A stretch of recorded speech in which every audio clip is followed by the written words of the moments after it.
Eze, is he back after missing the Arsenal game? Yes, looks like so. He trained today, and now we have to wait for the reaction, but it looks good. So yeah, Epps will be back. Danny Munoz after his suspension will be back, and so it's positive.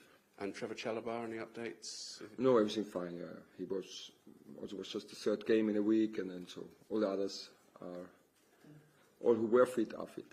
And we'll ask regularly for updates on Adam Wharton. I think you'd said he'd had a setback before, but whereabouts is he in terms of his? Yes, it's difficult to tell you a timeline because we don't know, and it's so for me it looks more than, let's say, for me 4 weeks more realistic than 2 weeks. And just in terms of the squad, it's this busy Christmas period that you'll have heard a lot about, obviously, before you came over here anyway. But any other signs of tiredness, do you think, after a couple of back-to-back games and another one coming?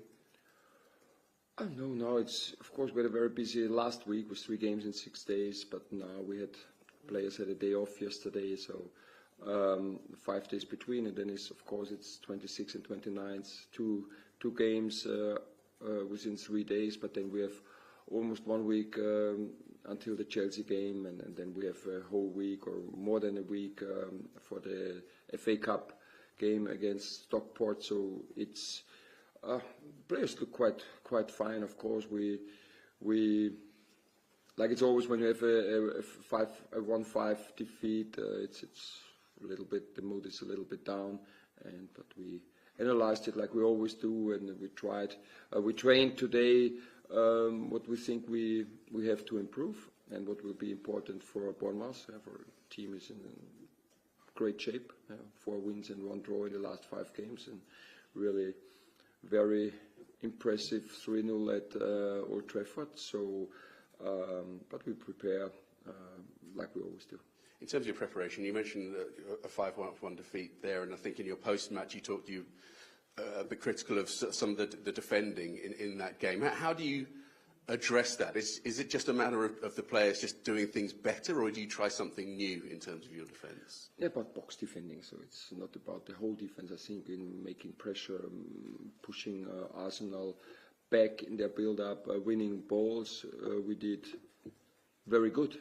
Yeah, so we had once almost an empty net goal when Will slided, I think, 8 yards in front of their goal. So in high pressure defending, in defending in the midfield block, we did very well for a long part of the game. But we defended the box not good enough. So we see all the goals where their players they had 2-3 yards of space. And this kind of players we can't give 2-3 yards because then they score from it. And and it was not that we were an underload or a tactical problem. So we were mainly at least the equal numbers or +1, how we want to do it. But we have to mark the players closer. And this is what sometimes happens. You watch the ball, and then the striker goes into your back, and you don't know where he is, and then the cross comes, and the cross comes perfectly, and then so that also means for us to be to mark them before the cross is delivered, and this is what we showed the players, and it's all about learning. They always talked about it. When you play against the top teams in the Premier League, against the top teams in the world, you can learn a lot. And this is what we showed them, and this is what we will work on, of course. You mentioned there as well that a missed chance to get back into the game, and I think at 2-1. And I looked at what you'd said after the last Bournemouth game last season. You talked about missed opportunities and making the right decision at decisive moments. Is that an ongoing problem, do you think, of those key moments of delivering and executing when it matters in front of goal?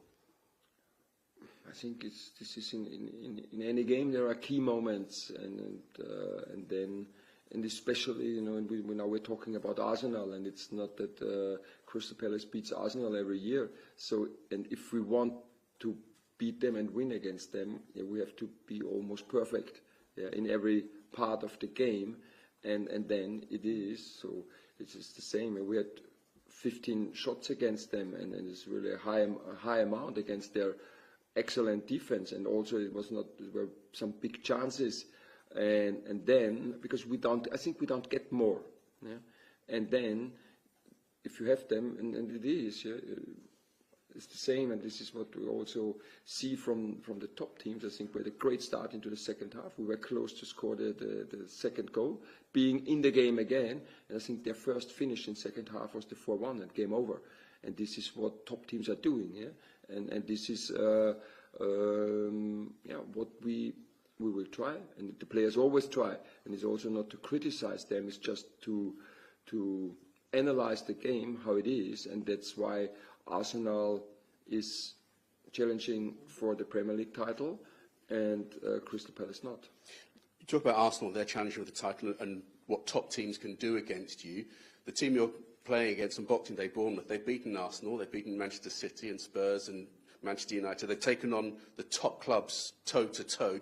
Can you put them in that bracket now that they're at least in the top five? The table is suggesting they're up there. Oh yes, they play.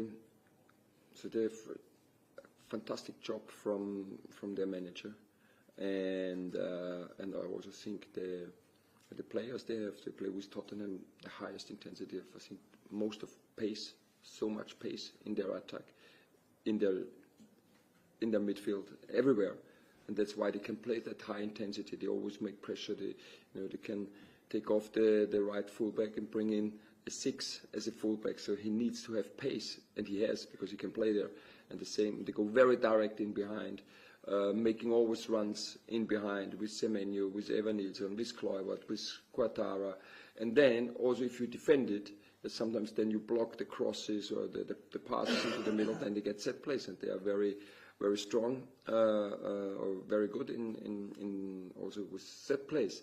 And so they have 5 penalties, and when we could see, just look how the penalties happen. It is always, I think Masraoui was just 1 or half a step slower than Kluivert. The same against Wolves, because they have so much pace and they make these runs.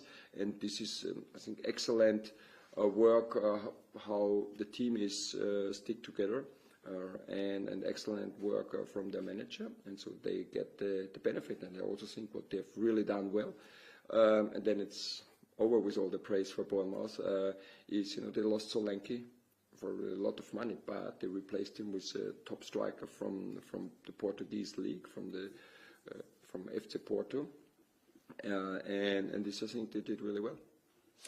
Just a couple more from me. If I can ask you about, I've seen some reports about Mateta, Jean-Philippe Mateta, and an extension to his contract. Are you able to confirm that situation?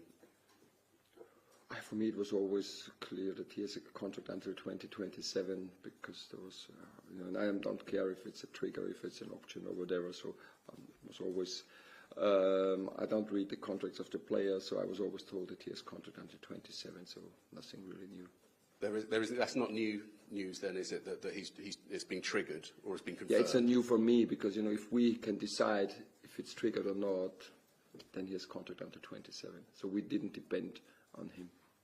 And just finally from me, we talked about the Christmas period, busy Christmas period. What are your specific plans for the players tomorrow and the next day? And are they under particular orders of how much they can celebrate with their families and so on?